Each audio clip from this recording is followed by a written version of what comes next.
Hello guys, samahan niyo ako ngayon dito sa babuyan ng aking tito. As you can see guys, pinapaliguan siya ngayon ng ating aming inahin na baboy at saka yung mga biik niya. So kapag pinapaliguan pala namin ng aming mga inahin guys, ay sinasabunan namin ng bioderm ang kanyang katawan at pinabrush nang hindi naman gaanong madiin para hindi masaktan ng aming inahin. Sinasabunan pala namin ng bioderm ang aming inahin para hindi naman gaanong dinadapo ng mga langaw.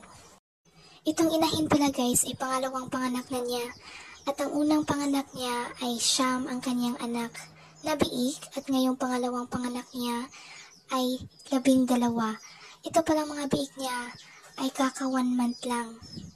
Share ko lang guys, si mama pala ang tagapag-alaga dito sa babuyan ng aking tito at siya rin po minsan ang nagpapaligo ng mga inahin at biik at siya rin po ang nagpapakain at minsan tumutulong po kami dito sa pag-alaga ng aming mga baboy at biik.